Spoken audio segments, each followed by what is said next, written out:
Welcome friends, I welcome all of you to joining me in my YouTube channel C. Abhishek Sharma. I hope you all are safe at your home. So today we will discuss based on the notification issued by the DGFT, in which they have mentioned that if a person or a exporter or importer have a existing import export code registration certificate, so they have to update it on the site, otherwise it will be expire on 30 June 2021. So what is the process, how can we do it? So we will start now. First of all, you have to go to the dgft.gov.in. Here you can see the option update IEC import export code, link your IEC. So basically first motive is to link our import export code. So what you have to do, first of all, if you have a login ID and password which was available at the time you are apply, so it is good. If it is not available, so what you have to do, click here. If you are registered, you just register here, simple import export. Name of the company just mention, suppose there is a XYZ private limited, so just type XYZ. Then email ID, mobile number of the authorized signatory, a person who will deal with it. Then address, district code and certificate.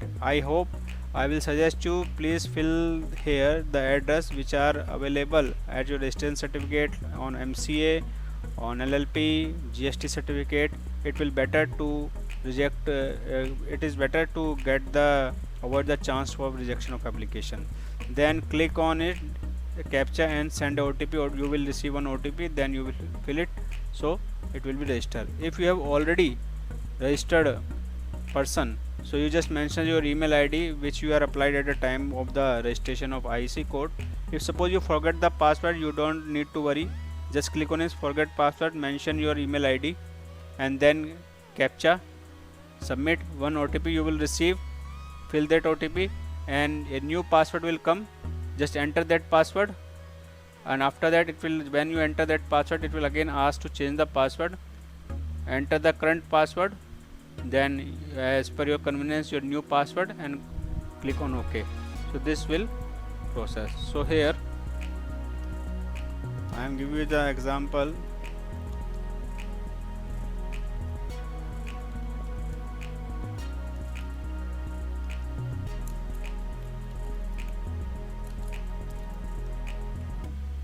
That how can we link.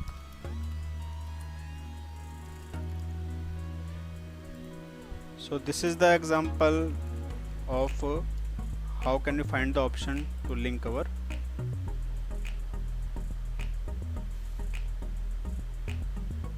Okay, so here you can see link IEC code.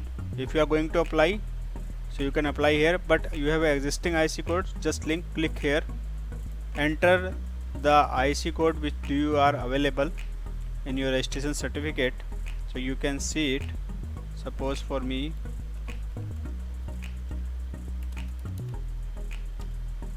this is the one of the example. So it will ask for you, do you want to link it? Okay. It will ask you Aadhaar e-sign, digital signature certificate e-sign. So if you go to the digital certificate procedure, so you should have a DSC of the authorized signatory.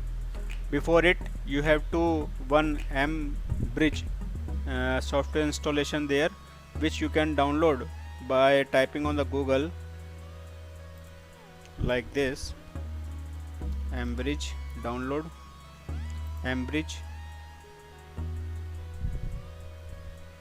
If you are a Windows user, select this, download it, install it, and after that use this application. If it is for me and for others also it's convenient to better, you should go with the Aadhaar e-sign. So nothing is hard here.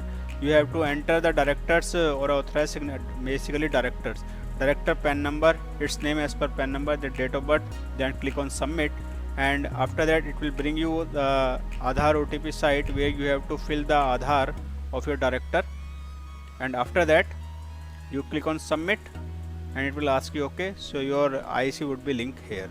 So this is the one process that how can we link the IEC code. I hope guys you enjoy this session. We will meet with the next session. We will discuss about how to modify the application on IEC for IEC. Till then, thank you so much guys. I we will catch you later. Thank you so much.